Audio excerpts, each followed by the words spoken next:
Assalamualaikum teman-teman. Perkenalkan, nama saya Fadila Rizky dari kelas 12 Garuh. Nah, di sini saya ingin mereview cerita dari Pangeran Diponegoro yang sudah saya lihat. Untuk itu simak videonya ya. 828. Belanda mengetahui bahwa markas pasukan Pangeran Diponegoro berpusat di Roto dan bermaksud mengepung mereka dari berbagai jurusan. Sebelum Belanda sempat memasuki desa itu, Sentot Prawirodirjo berhasil memukul pasukan Letnan Kolonel Solwein kembali ke daerah Mataram di satu pihak. Sedang di pihak lain, Pangeran Deyi mengalahkan tentara Mayor Bower yang datang dari wilayah Magelang. Sementara itu, Pangeran Diponegoro lolos ke daerah Baglen.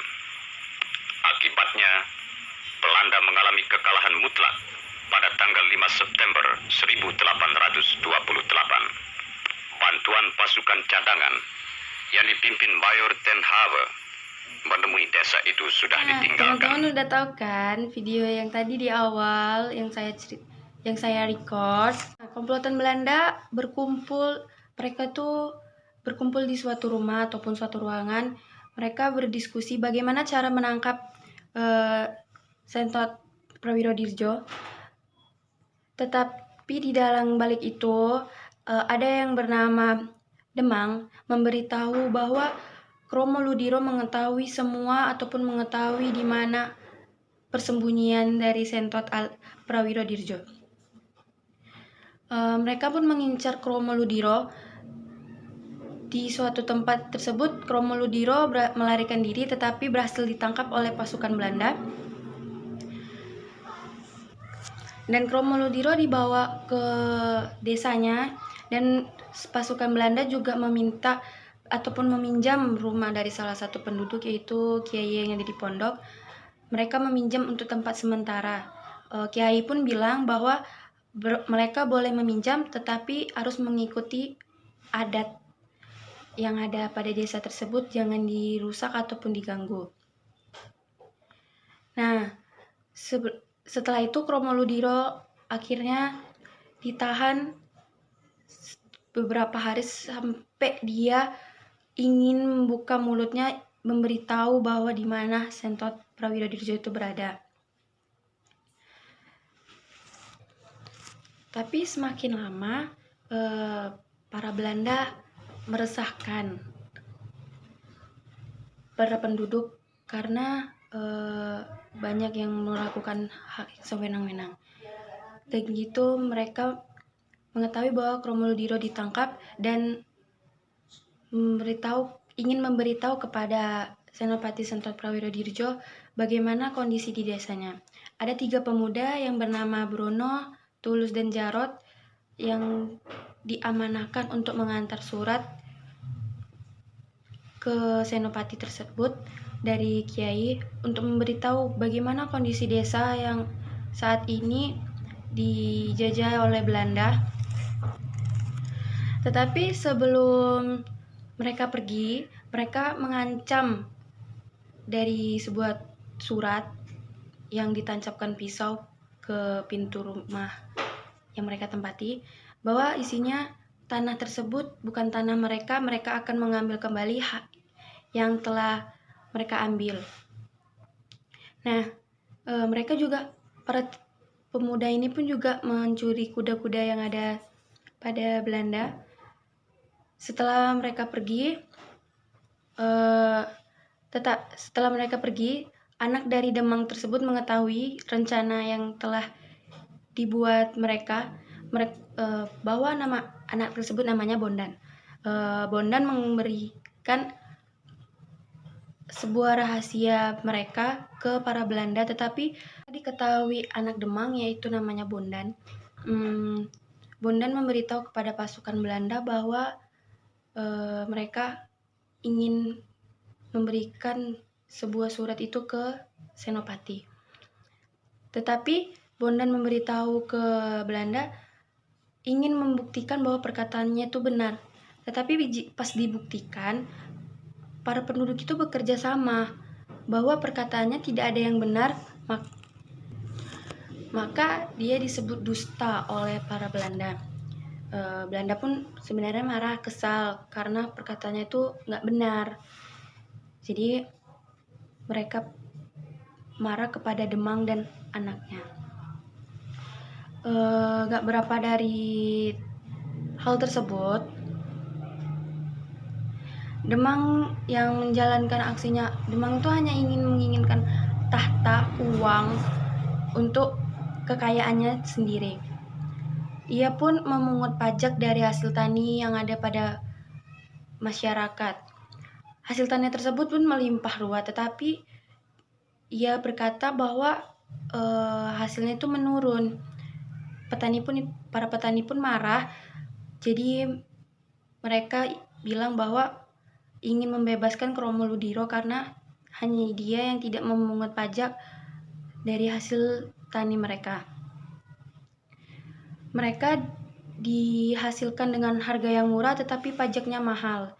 Maka mereka nggak menginginkan usaha tersebut seperti itu. Lalu anaknya Demang meracuni para 4 serdadu. Serdadu Belanda ini akhirnya pun meninggal pada saat akan makan siang. Pada saat itu kapten ataupun kapiten The Boss pun marah kenapa serdadunya mati konyol karena perbuatan mereka. Pada saat itu dia emosi, jadinya memberikan ultimatum kepada Kromo Ludiro untuk membuka mulut atau tidak keluarganya yang akan terancam. Pada saat itu pun keluarganya dibawa paksa ke Pendati, anak, pembantu, istrinya dipisahkan dari Kromo Ludiro, tapi mereka tidak ingin, jadi mereka menangis, menjerit. Kenapa harus mereka? Karena mereka nggak salah gitu. Salah satu sersan Belanda pun yang sebenarnya mengetahui apa rencana dari pihak Indonesia dan pihak Belanda itu pun tidak tega. Kenapa harus jadi keluarganya yang jadi korban? Akhirnya sersan tersebut membuka mulut ataupun berbicara bahwa dia yang memberitahu kepada Sentot Prawirodirjo untuk segera pergi karena akan ada penangkapan ataupun penyerangan di desa ini. Akhirnya kapiten tersebut pun marah dan murka. Ia melepas jabatan dari sersan tersebut. Sersan tersebut perawakan dari Belanda dan Jawa, ibunya Jawa, ayahnya Belanda. Maka ia mengenal betul bahwa orang Jawa itu tidak semuanya jahat. Yang ingin memberitahu rencana apa yang akan dilakukan, tetapi Kromo Ludiro mencoba untuk tidak memberitahu bahwa dia terus berbicara tidak penting. Akhirnya kapiten tersebut pun marah kepada Kromo dan dia menembak Kromo. Pada saat itu semuanya hening. Anak, istri, pembantu dari Kromo pun syok karena Kromo tersebut sudah meninggal. Sersan tersebut pun sebenarnya marah kenapa harus dia yang dijadikan sasarannya. Nah, pada saat itu pun Demang dan para pembantunya, anaknya juga dibawa oleh pasukan Belanda karena telah membuat onar juga, dengan salah satunya bermuka dua dari pihak Belanda. Ia hanya ingin tahta uang untuk dirinya sendiri. Lalu ketika sersan tersebut sudah ditangkap, sudah memakai baju tahanan, dan sudah dikurung di sebuah ruangan, kapiten tersebut pun berbicara kepada sersan bahwa ia sudah bosan menjabat menjadi kapiten seperti ini. Dia memiliki target di militer bahwa ia ingin menaik jabatan lagi. Maka dengan itu ia berambisi untuk menangkap Sentot Prawirodirjo. Sersan tersebut pun bilang bahwa ambisimu mengalahkan semua ataupun menghalalkan segala cara karena banyak korban yang telah engkau buat pada penyerangan yang selama ini ia lakukan hanya untuk bisa menaiki jabatannya. Nah, beberapa hari kemudian para penari, kalau zaman sekarang bilangnya jarang kepang gitu, mereka datang untuk menghibur pasukan Belanda. Nah, di sela-sela penari tersebut banyak orang yang memanfaatkan kesempatan dalam kesempitan. Semisalnya Jarot, pemuda yang mencintai Laras, anak dari Kromo Ludiro, ia meminta kepada Jadu untuk memberikan sebuah surat ataupun sebuah amanah gitu, untuk diberikan ke Laras, bahwa untuk menjumpai Laras di tempat pertama kali mereka bertemu. Nah, pada saat nari itu tiba, pertunjukan itu tiba, mereka ketawa-ketawa, dan ketika Jadu ingin memberikannya kepada Laras, tetapi Laras malah terlihat oleh kapiten.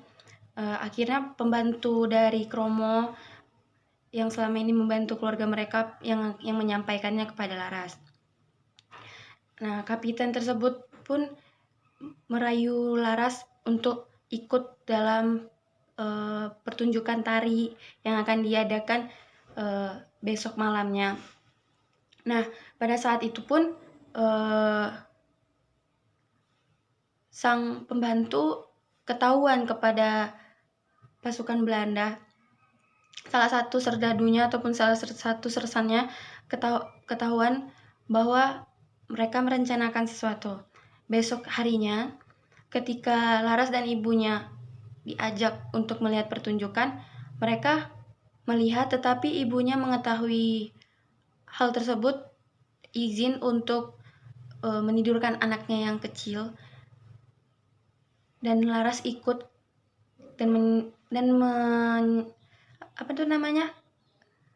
mengikuti alur dari ceritanya itu, bahwa ia berjumpa kepada Jarot, pemuda tersebut. Pada akhirnya pun Laras menjumpai Jarot di tempat mereka bertemu. Dia bilang pada temannya bahwa tinggalkan ia sendiri, ingin berbicara kepada Laras. Nah, pada saat berbicara, sersan yang semalam melihat apa yang dibicarakan, akhirnya menangkap si Jarot, pemuda itu ditahan, dan Laras pun juga ditahan akibat melanggar hukum gitu, melanggar aturan dari situ. Nah, setelah penangkapan itu pun suasana ricuh karena ia ditangkap. Nah, kesempatan itu pun diambil oleh para penarinya untuk menembak The Boss, tetapi ia tidak tertembak, lengannya yang tertembak, malah sersan lain yang tertembak. Nah, akhirnya pun Kapiten The Boss pun marah karena kericuhan ini. Istri dari Kromo Ludiro, anaknya yang bernama Laras, dan Jarot pun ditahan di satu tempat untuk ditangkap. Nah, suasana pun makin ricuh karena banyak yang melakukan tembak-menembak, banyak pengusiran gitu. Pada keesokan harinya, suasananya sudah kembali aman, tetapi penduduk tersebut bekerja sama untuk melakukan pengusiran Belanda dengan melepaskan seekor kuda. Nah, tetapi ketika untuk menangkap kuda tersebut, salah satu orang yang orang percayaan Kromo Ludiro tersebut memberitahu kepada penduduk bahwa Senopati akan datang. Penduduk pun berbondong-bondong datang ke tempat mereka tinggal, para Belanda ini tinggal. Nah, di situ pun mereka membuat keributan. Pada saat keributan itu, Senopati datang bersama pasukannya untuk melawan Belanda. Nah, pada saat itu pun kondisi semakin tegang, semakin ricuh karena mereka melakukan penyerangan dengan membawa meriam. Nah, pada saat itu pun suasananya jadi ricuh, jadi karena ada bom sana sini. Nah, pada saat itu pun pasukan Belanda terkalahkan dan Kapiten De Vos pun akhirnya tertangkap. Pada saat itu pun kemenangan ada pada pihak Senopati Sentot Prawiro Dirjo. Nah, sekian dari cerita yang saya review. Mohon maaf apabila ada kesalahan.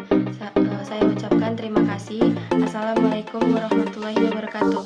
Dan jangan lupa ya, like, comment, dan subscribe.